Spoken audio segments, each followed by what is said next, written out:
Assalamualaikum warahmatullahi wabarakatuh. Perkenalkan, nama saya Nabila Junglandari, NIM 2201828285. Pada kesempatan kali ini saya akan menjelaskan mengenai ujian akhir semester mata kuliah Stokastik Proses. Pertama-tama, soal nomor 1. Di sini di soal diketahui bahwa kehidupan seorang taksi berpindah-pindah kondisi menunggu penumpang, berputar-putar mencari penumpang dan mengantar penumpang bekerja. Dalam sehari rata-rata waktu supir menunggu penumpang adalah 1 jam, mencari penumpang adalah 1,5 jam, dan mengantar penumpang adalah 30 menit. Dengan asumsi supir taksi berada di setiap kondisi tersebut dalam waktu yang eksponensial, buat diagram kehidupan serta dengan CTMC dan tentukan ruang stasionernya. Dari soal ini diketahui bahwa supir taksi memiliki 3 state, yaitu pada state 0, di mana supir menunggu penumpang dengan waktu 1 jam. Nah, waktu ini kita ubah menjadi rate sehingga 1/T yaitu 1/1 jam, jadi 1/1 yaitu 1. Kemudian state 1 yaitu supir mencari penumpang dengan waktu 1,5 jam.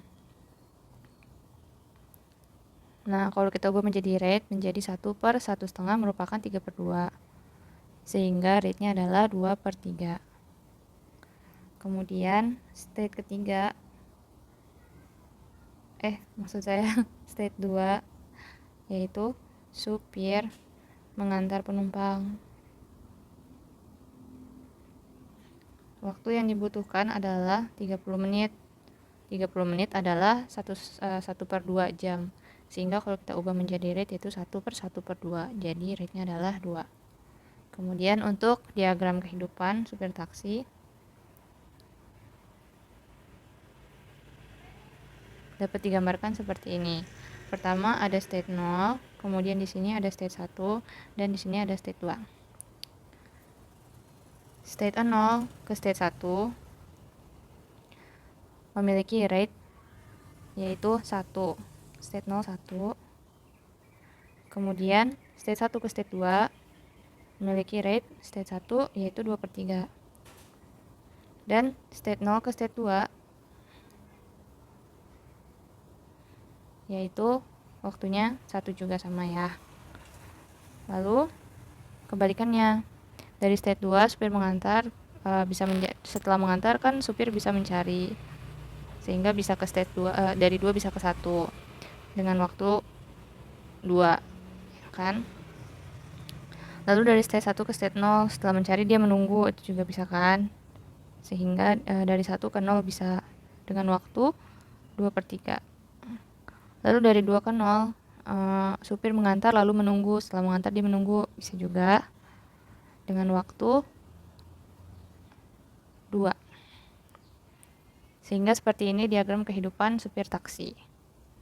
Selanjutnya, peluang stasioner dapat dibuat dari diagram yang sudah kita gambarkan. Peluang stasionernya,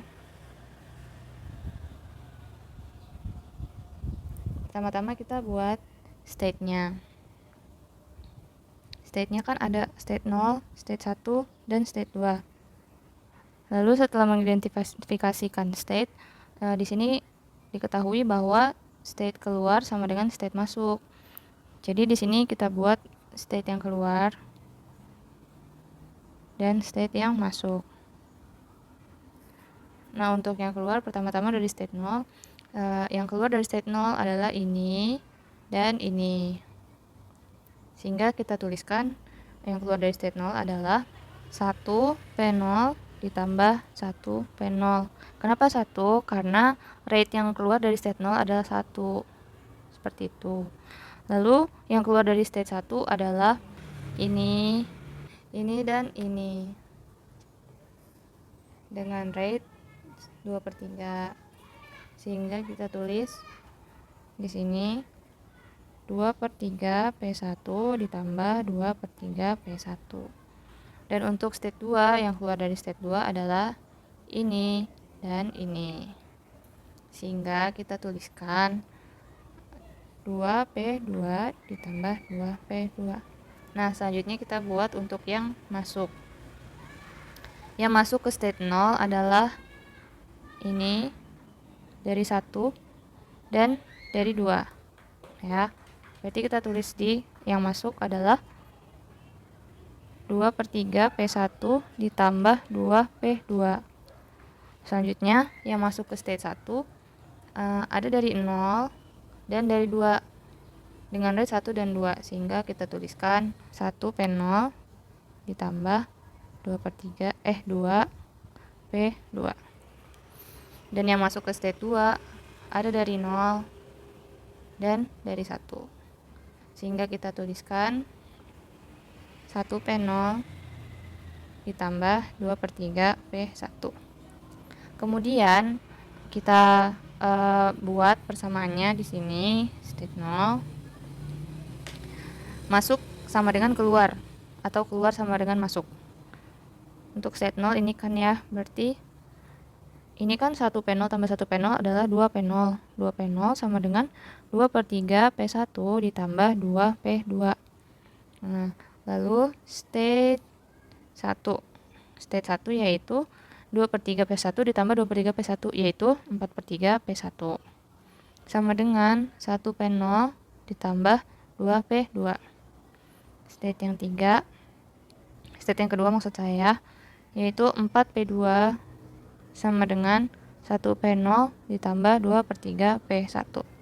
Nah, kemudian dari sini kita mengetahui bahwa ada rumus P0 tambah P1 tambah P2 sama dengan 1. Nah, untuk mendapatkan nilai ini kita lakukan substitusi. Pertama-tama state 0 ini saya ubah warna. State 0 ini bisa kita putar menjadi 2P2 sama dengan 2P0 dikurangi 2/3 P1. Lalu setelah kita mendapatkan persamaan ini, kita dapat mensubstitusikan ini untuk persamaan yang di state 1. Nah, ini kan 4/3 P1 sama dengan P0 ditambah 2P2 nya masukin yang ini, 2P0 min 2/3 P1. Nah, jadi 4/3 ditambah 2/3 P1 sama dengan 1P0 ditambah 2P0. Jadi ini 6/3 kan 2P1 sama dengan 3P0. P1 sama dengan 3/2, ini P0, P0. Selanjutnya yang state 2, dia memiliki persamaan 4P2 sama dengan 1P0 ditambah 2/3 P1. Nah, kan kita sudah tahu bahwa P1 sama dengan 3/2 P0, sehingga dapat kita substitusi menjadi P0 ditambah 2/3 P1, P1-nya 3/2 P0. Nah, sehingga ini sama dengan P0 ditambah 1 P0, ini 4P2, jadi P2 sama dengan 2/4 P0, 1/2 P0. Nah, kita memiliki persamaan ini. Selanjutnya, kita bisa mulai mengerjakan yang rumus ini. P0 tambah P1 tambah P2 sama dengan 1. Kita tulis di sini P0 tambah P1 itu kan 3/2 P0, sehingga kita tulis ini 3/2 P0 tambah P2. P2 sama dengan setengah P0. Setengah P0 sama dengan 1. Ini totalnya adalah 3P0 sama dengan 1, sehingga P0 sama dengan 1/3. Nah, ini merupakan peluang stasioner P0. Untuk P1, dari persamaan yang ini, kita substitusikan P0-nya. P1 sama dengan 3/2 P0, P0 sama dengan 1/3. Sehingga P1 sama dengan 1/2. Ini peluang stasioner untuk P1.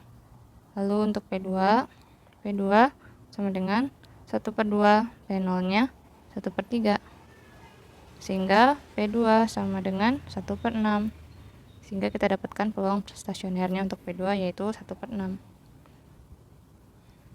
Kedua ini diketahui bahwa masa hidup atau lifetime sebuah laptop mengikuti sebaran uniform 2,5 tahun. Bobby akan membeli laptop apabila yang baru rusak atau telah dipakai setelah 5 tahun. Misalkan harga beli komputer baru adalah 8 juta, harga belinya 8 juta. Harga jual laptop lama yang rusak adalah 500.000, sedangkan harga jual untuk laptop yang mencapai 5 tahun adalah 200.000. Tentukan rata-rata biaya jangka panjang yang dari pengeluaran laptop tersebut. Di sini diketahui sebaran uniform 2,5 tahun. Dan Bobby ingin mengganti laptopnya yang telah dipakai, sehingga proses yang digunakan di sini adalah renewal. Pertama-tama kita mencari mu-nya dulu. Mu itu didapatkan dari sebaran uniform dengan rumus A plus B dibagi 2. Nah, A-nya itu kan 2, B-nya itu 5, berarti 2 ditambah 5/2, 7/2, sehingga mu-nya diketahui adalah 3,5 tahun. Jadi dalam 3,5 tahun Bobby perlu mengganti laptop. Selanjutnya kita memiliki dua kondisi pengeluaran yang harus dikeluarkan, cost-nya, yaitu apabila laptop rusak di bawah 5 tahun, pengeluaran yang harus dikeluarkan adalah 8 juta untuk harga beli laptop dikurangi harga jual yaitu 500.000, dan laptop yang diganti jika sudah berumur 5 tahun. Pengeluarannya yaitu 8 juta dikurangi 200.000. Nah, sehingga di sini kita dapatkan CN-nya yaitu 8 juta dikurang 500.000, 7.500.000. Untuk LN-nya laptop rusak di bawah 5 tahun, LN kurang dari 5. Dan yang kondisi kedua yaitu 7.800.000 dengan LN lebih dari sama dengan 5, kan mencapai 5 tahun, berarti sama dengan 5. Sehingga dari sini dapat kita hitung nilai harapannya atau expected value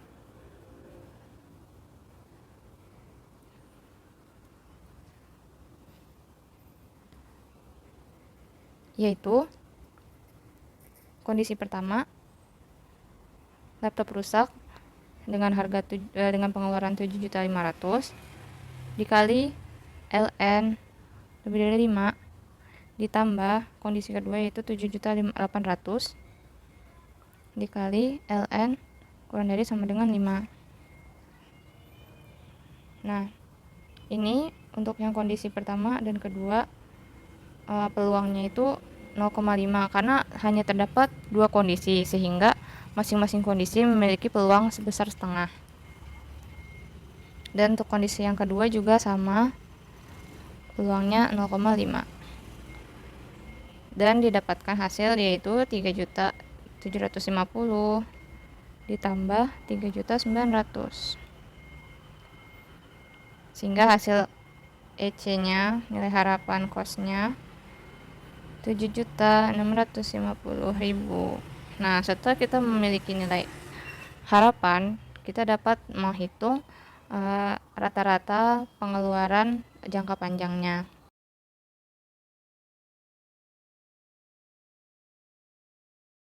Di sini kita bisa menggunakan rumus limit T hingga sama dengan CT per T sama dengan nilai harapan C per mu.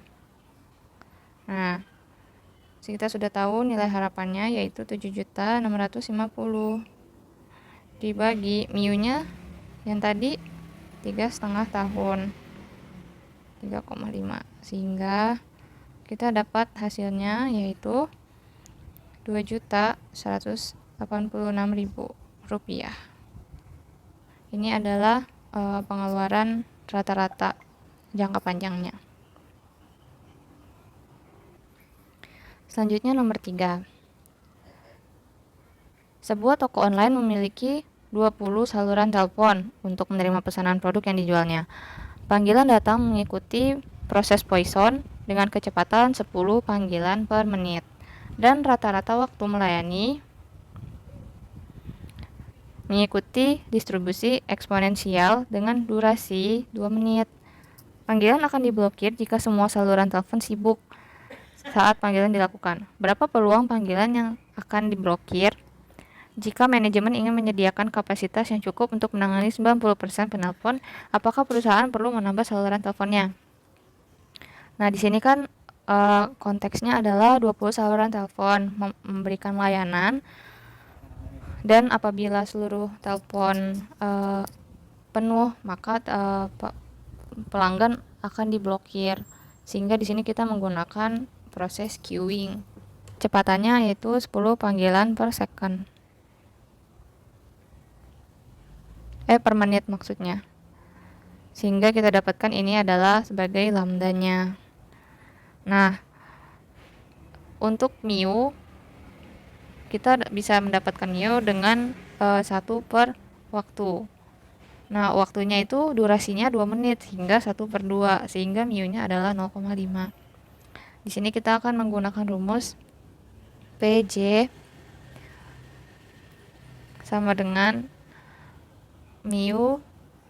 lambda per mu pangkat J per J faktorial per sigma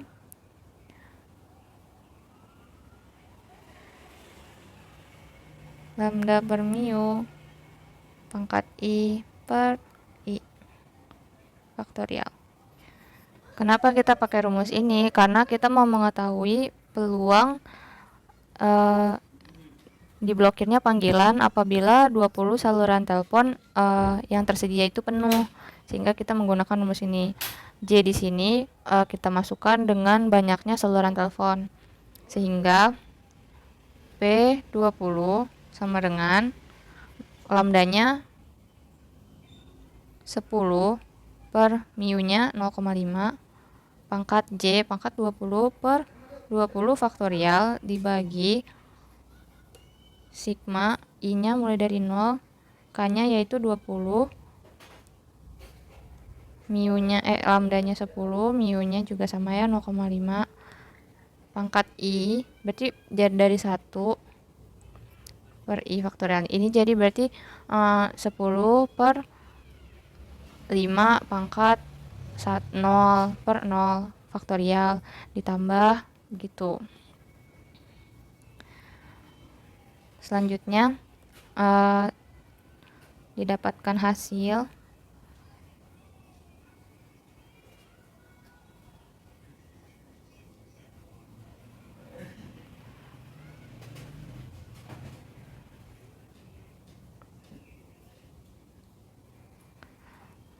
yaitu 0,158892.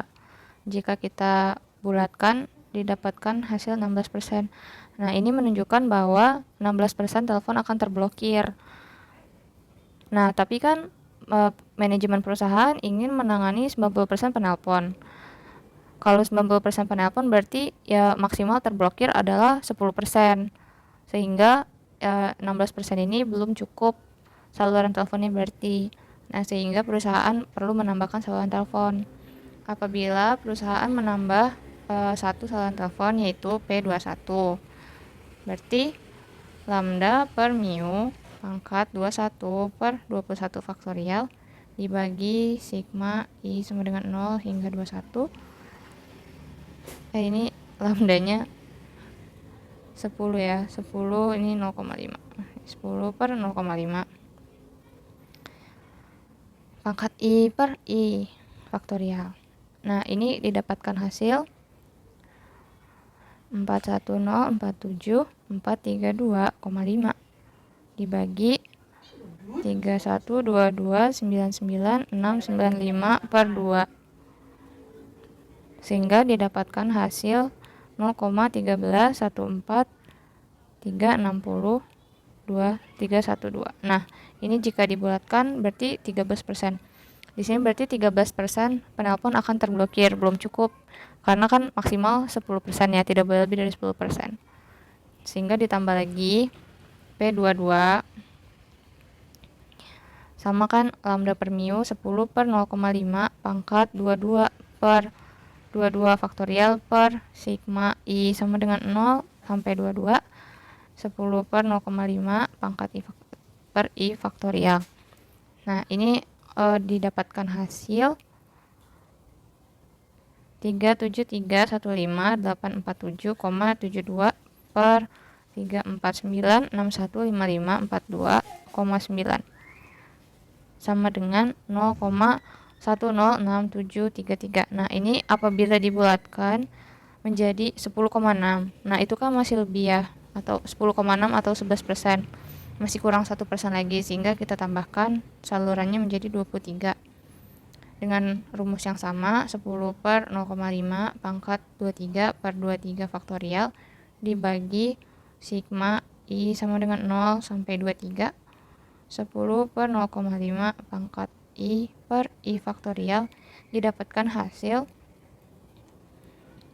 3244856,24 per 382004106,1 sama dengan 0,08493. Nah, ini kan apabila dibulatkan menjadi 8%. Nah, ini sudah mencukupi, sudah kurang dari 10, sehingga perusahaan perlu menambahkan 3 saluran telepon untuk dapat menangani 90% dari pelanggan. Nomor 4. Sebuah sistem yang terdiri dari 17 komponen disusun seperti gambar di bawah. Diketahui bahwa waktu gagal atau failure time setiap komponen adalah sebagai berikut.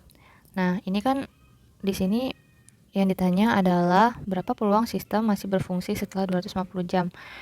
Di sini kita menggunakan reliabilitas karena setiap komponen memiliki reliabilitas, sehingga kita menggunakan rumus di sini untuk peluang setelah 250 jam itu kita menggunakan rumus dari R seri. Itu R1 tambah kali R2 kali R3 sampai R terakhirnya R17. Nah, pertama-tama kita cari dulu untuk setiap komponennya itu memiliki R-nya berapa. Nah, pertama ini untuk yang komponen nomor 1. Diketahui bahwa mean time failure-nya adalah 200 jam. Nah, kan yang ditanya itu T-nya 250, berarti di sini T sama dengan 250. Untuk komponen yang pertama, diketahuinya bisa kita cari lambdanya dengan 1 per mean time failure, berarti 1 per 200. Nah, berarti R 250 sama dengan P T lebih dari 250 sama dengan E min lambda kali T. T-nya kan 250, berarti lambdanya 1 per 200, T-nya 250, berarti E min 250 per 200. Sehingga kita dapatkan hasilnya 0,286. Selanjutnya, untuk komponen 2, 3, 4, dan 5 memiliki keterangan yang sama. 2, 3, 4, dan 5 disusun secara paralel. Sehingga di sini pertama kita cari dulu komponennya 2 sampai 5. Diketahui bahwa mean time failure-nya 125 jam. Berarti caranya sama seperti nomor 1. Lambda sama dengan 1 per 125. Berarti R 250 sama dengan P T lebih dari 250 sama dengan E minus lambda T, yaitu E minus 250 per 125. Sehingga didapatkan hasilnya yaitu 0,135. Ini itu berlaku untuk nomor 2, berarti ini 0,135, nomor 3 juga 0,135, nomor 4 juga 0,135, nomor 5 juga. Nah, tapi kan ini dia tersusunnya secara paralel, sedangkan kita bisa mendapatkan peluangnya apabila komponen ini sudah tersusun secara seri, sehingga kita hitung dulu secara paralel. Untuk R paralel 2 sampai 5,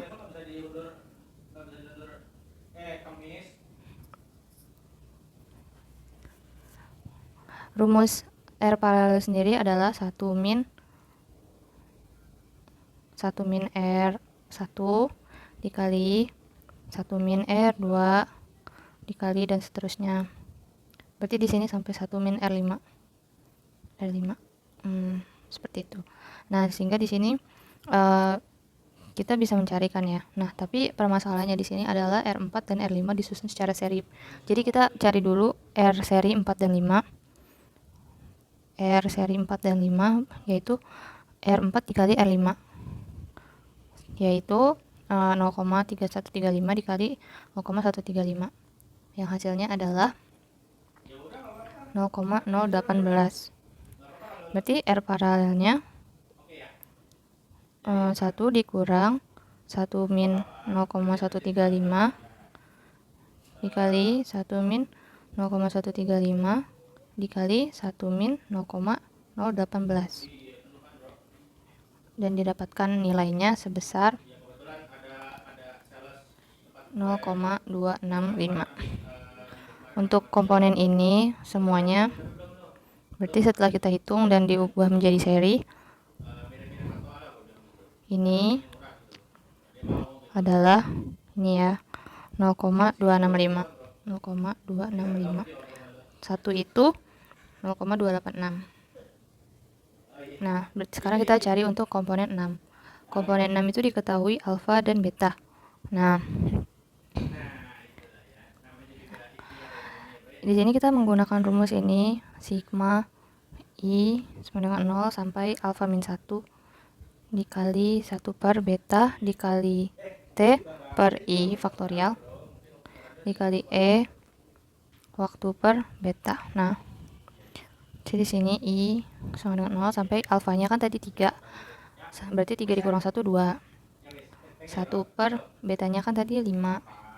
Waktunya 250 per 0 faktorial dikali E 250 per 5. Sehingga kita mendapatkan nilai R6 sama dengan 2,51 kali 10 min 19. Ini R6. Dia sudah seri, berarti langsung saja 2,51 kali 10 pangkat min 19. Selanjutnya komponen 7 dan 8 yang disusun secara paralel. Nah, diketahui bahwa mean time failure berarti sama seperti komponen 1 dan 2 sampai 5. Dengan waktunya 100 jam ya mean time failure-nya. Berarti 7 sampai 8 kita bisa mendapatkan lambda yaitu 1 per 100. Lalu kita dapat R 250 sama dengan P T lebih dari 250 sama dengan E min lambda kali T sama dengan E min 250 per 100. Sehingga kita dapatkan nilainya 0,082. Nah, R78 paralel sama dengan 1 min R 7 dikali 1 min R8. 1 dikurang 1 min 0,082 dikali 1 min 0,082.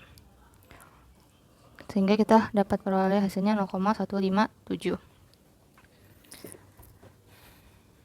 Selanjutnya untuk komponen ini 9, 10, 11, 12, 13, 14 9, 10, 11, 12 ini keterangannya sebaran Weibull dengan alfa dan beta, alfa dan lambda 9 hingga 12. Nah, ini kita bisa menggunakan rumus RT sama dengan E min lambda kali T pangkat A. Sudah, berarti sini E min lambdanya 0,25 dikali T-nya 250, betanya 3. Sehingga kita dapatkan nilainya 0 ya. Berarti R paralelnya juga kan 1 min R 0 gitu ya dikali 1 min 0. Ini kan hasilnya akan 1 ya semuanya, berarti 1 dikurang 1 sama dengan 0. R paralelnya 0, berarti ini ini 0, ini 0 ya. Kan tadi ini 10 sama 11 berarti 0 kali 0, 0. Berarti total semuanya ini adalah 0. Selanjutnya komponen 13 diketahui alfa dan beta, berarti menggunakan cara yang sama seperti komponen 6. Alfanya tadi 2 ya, betanya tadi 10. Ya udah, berarti tinggal kita masukkan ke rumus. Berarti sampai 1, 0 sampai 1 dikali 1 per betanya 10 dikali 250 per 0 faktorial kali 0 faktorial E pangkat 250 per betanya 10, sehingga didapatkan nilai R13 sama dengan 3,61 dikali 10 pangkat min 10. Nih 3,61 kali 10 pangkat min 10. Lalu untuk yang 13 sampai 14 sampai 16 dengan diketahui time failure 50 jam, berarti sama seperti yang pertama. 14 sampai 16. Lambda sama dengan 1 per 50. Jadi di sini R 250 sama dengan P T lebih dari 250 sama dengan E pangkat min lambda T sama dengan E pangkat min 250 per 50. Nah, kita dapat hasilnya 0,0067. Ini kan paralel ya, paralel nih. Berarti harus kita hitung dulu nilai paralelnya. Paralel sama dengan 1 min R 1 min 0,067 pangkat, berarti pangkat 13 14 15 16 pangkat 3 ya. Berarti ini kita dapatkan hasilnya yaitu 0,02. Nah, ini 0,02. Ini kan yang 13 sama 14 itu seri ya. Ini dan ini itu seri. Nah, pertama kita hitung dulu secara seri. Berarti 3,61 pangkat 10 min 10 dikali 0,02. Nah, ini kita dapatkan nilainya 7,22 kali 10 min 12. Ini juga seri kan? Ini berarti 78 tadi berapa? 78 0,157. 0,157. Berarti kalau dihitung secara seri 0,157 dikali 0 sama dengan 0. Lalu setelah kita dapatkan nilai ini kita gabungkan kan secara paralel, berarti R paralelnya sama dengan 1 min 1 dikurang 7,22 kali 10 min 12 dikali 1 min 0 ya. Nih ya. Berarti kita dapatkan di sini nilainya adalah, sehingga kita dapatkan di sini 0,0000 sekian sampai 12. Berarti di sini kita dapatkan 0,9 sekian, 999 ya. Nah, kalau misalkan udah, berarti kan ini untuk yang sudah kita ketahui di sini 0, ini, terus ini ya, terus ini, lalu gabungan ini semua adalah ini ya. Bukan. Ini. Selanjutnya kita tinggal menghitung komponen 17. Nah, komponen 17 itu alfa dan lambda. Komponen 17. RT sama dengan E pangkat kali alfa. Berarti E min lambdanya 0,1 dikali T nya 250, alfanya 3. Nah, ini hasilnya 0. Nah, berarti ya udah, tinggal kita hitung aja. Nanti peluangnya kita pakai yang ini, pakai rumus yang ini. R seri sama dengan R1 dikali R itu tadi 2 sampai 5 ya, 2 sampai 5 dikali R6 dikali itu R7 sampai 16 ya. Tadi udah kita hitung yang ini hasilnya. Dikali R17. R17 tadi hasilnya 0. Berarti di sini 0,286 dikali 0,256 dikali 2,51 kali 10 pangkat min 19 dikali 0,99 dikali 0, sehingga kita dapatkan hasilnya 0. Berarti peluang sistem masih berfungsi setelah 250 jam adalah 0. Sekian penjelasan mengenai ujian akhir semester mata kuliah stokastik. Terima kasih.